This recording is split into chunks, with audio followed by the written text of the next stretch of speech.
শান্তিপুরের রাসের মেলা কীভাবে শুরু হয়েছিল? শান্তিপুরের রাসের মেলা জগৎ বিখ্যাত। দুর্গাপুজোর কালী পুজোর পর এবার বাঙালি মেতে উঠেছে রাসের উৎসবে। আজ রাস পূর্ণিমা। একসময় শান্তিপুরের বৈষ্ণবদেবের হাত ধরে শুরু হয়েছিল রাস উৎসব।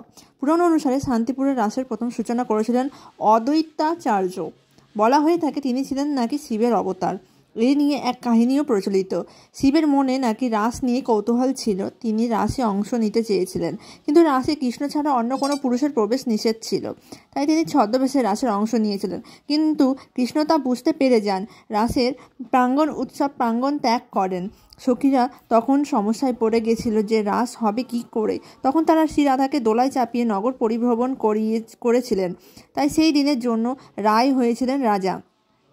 শিবের রাস দেখা হয়নি, তাই তিনি ঠিক করেছিলেন যে মর্তবাসীর সামনে একদিন সে রাসকে আনবেন। যেহেতু তিনি দাপুরের রাস ভেঙেছিলেন, তাই অদ্বৈতাচার্য রূপে আবির্ভূত হয়েছিলেন রাসের সূচনা।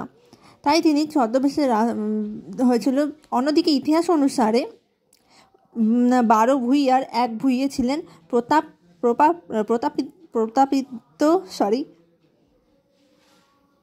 প্রতাপাদিত্য। তিনি রাজা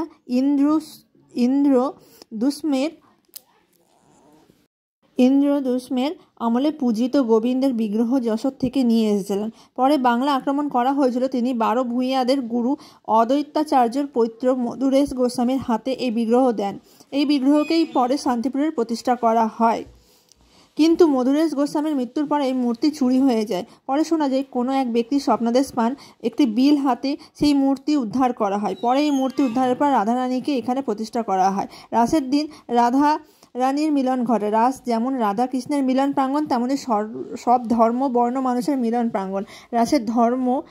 রাসের জন্য বিভিন্ন মানুষের শান্তিপুরে ছুটে আসেন। শান্তিপুরের রাসের অন্যতম আকর্ষণ হলো রাজা। তার জন্য 12 বছরের নিচে ব্রাহ্মণ বাড়ির কোনো কন্যাকে নির্বাচিত করা হয়। আগের দিন নিরামিষ খাওয়ানো হয়। যথাযথ নিয়ম মেনে তাকে সাজিয়ে বিগ্রহের সামনে বসানো হয়। বর্তমানে এই রাসের উৎসব এক মহোৎসবে পরিণত হয়েছে। এখানে বিগ্রহকে নিয়ে শুরু হয় শোভাযাত্রা। সঙ্গে ফুলের সাজে সাজানো হয়, গয়না দিয়ে বেনারসি পরিয়ে রাজাকে সজ্জিত করা হয়। তারপরে হয় নগর পরিক্রমা, যা আজ শান্তিপুরের রাসের অন্যতম আকর্ষণ হয়ে উঠেছে। 500 বছর আগে অদ্বৈত আচার্যের হাত ধরে প্রথম শুরু হয়েছিল কিন্তু রাসযাত্রা, শান্তিপুরের রাসযাত্রা। এখন প্রাচীন রীতি মেনে ধুমধাম করেই পালিত হয় ঐতিহ্যবাহী রাধাকৃষ্ণের রাস। এবছর শান্তিপুরের বিভিন্ন বারোয়ারিগুলিতে শুরু হয়েছে মণ্ডপের কাজ। তো মণ্ডপগুলো তোমাদের সঙ্গে শেয়ার করেছি। তো কেমন লাগলো আমাকে জানিও। যদি কিছু ভুল ত্রুটি হয়ে থাকে ক্ষমাপ্রাপ্ত। তো সবাই তো রাস পূর্ণিমার দিন, এবার তো রাস পূর্ণিমার দিনই কার্তিক পুজো পড়েছে। তো রাস পূর্ণিমার অনেক অনেক শুভেচ্ছা। এটা আগের দিনের ভিডিও, তো তোমাদের সঙ্গে একটু শেয়ার করলাম। রাধাকৃষ্ণের মতো সবার ভালোবাসাটা অটুট থাকুক, আর সম্পর্কটা শিব পার্বতীর মতো হয়ে উঠুক। ভালো থেকো সবাই।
সবটুকুনি তোমাদের সঙ্গে শেয়ার করতে পারিনি। ভয়েসটা যতটুকুনি দেওয়া দরকার ভয়েসটা তোমাদের সঙ্গে শেয়ার করেছি, যতটুকুনি জানি ততটুকুনি তোমাদের সঙ্গে শেয়ার করেছি। তো রাসটা আমারও ফার্স্ট টাইমই দেখা। তো নবদ্বীপ বলো আর শান্তিপুর বলো, সব জায়গাতে ভালো লাগে দেখতে। তোমাদের কেমন লাগলো এরপরে তোমরা এমনিই দেখো।